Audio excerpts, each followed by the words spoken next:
ভাবো এমন একটা জায়গা যেখানে সূর্য ডুবে যাওয়ার পর মানুষ ঢুকতে ভয় পায়, আর শুধু মানুষই না, সরকার পর্যন্ত সেখানে রাতে ঢোকা নিষিদ্ধ করে দিয়েছে। আজকের গল্পটা ভারতের সবচেয়ে রহস্যময় জায়গাগুলোর মধ্যে একটিকে নিয়ে। আজকে শোনাবো রাজস্থানের মরুভূমির মাঝে দাঁড়িয়ে থাকা এক পরিত্যক্ত দুর্গ ভানগড় ফোর্টের রহস্য সম্পর্কে। 1700 শতকে এই দুর্গ তৈরি করেছিলেন রাজা মাধো সিং। তখন ভানগড় ছিল খুব সমৃদ্ধ শহর। এখানে ছিল বড় বাজার, মন্দির, রাজপ্রাসাদ এবং হাজার হাজার মানুষ।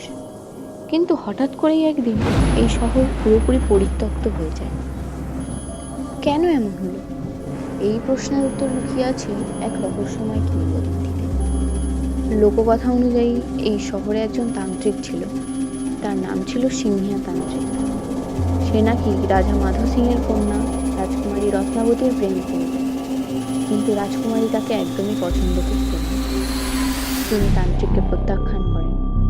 একদিন তান্ত্রিক জাদু করে এমন একটা তেল বানায় যাতে রাজকুমারী সেটি ব্যবহার করলে তান্ত্রিকের প্রেমে পড়ে যাবেন।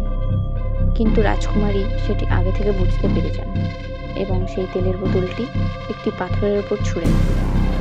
তারপর যা ঘটল তা ছিল সত্যিই ভয়ঙ্কর। লোককথায় শোনা যায় সেই পাথরটি গড়িয়ে নাকি তান্ত্রিকের ওপর পড়ে যায় এবং সেই পাথর চাপা পড়েই তান্ত্রিকের মৃত্যু হয়। মৃত্যুর আগে তান্ত্রিক ভানগড় শহরকে অভিশাপ দিয়ে যান। তিনি অভিশাপ দিয়ে বলেন, এই শহর খুব শীঘ্রই ধ্বংস হয়ে যাবে এবং এখানে কেউ কোনোদিন শান্তিতে থাকতে পারবে না। কিন্তু অবাক করার মতো ঘটনা হলো যে এর কিছুদিন পরেই ভানগড় শহর যুদ্ধ ও দুর্ভিক্ষে ধ্বংস হয়ে যায়।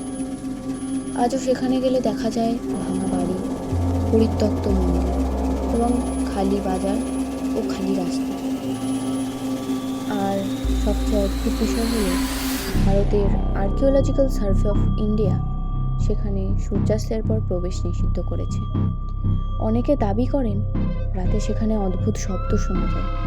কেউ কেউ আবার ছায়ার মতো কিছু চলাফেরাও করতে দেখেছে।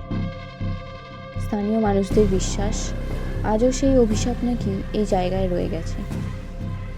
তাহলে প্রশ্নটা হলো, সত্যিই কি ভানগড় দুর্গ অভিশপ্ত, নাকি এই সবই শুধু কিংবদন্তি?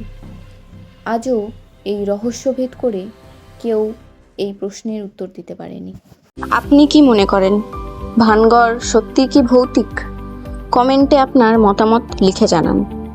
আর এই ধরনের রহস্যময় ভৌতিক ঘটনা জানতে অজানা রহস্য চ্যানেলটি সাবস্ক্রাইব করতে ভুলবেন না। আর গল্পটি ভালো লাগলে অবশ্যই লাইক, কমেন্ট, শেয়ার করে দেবেন।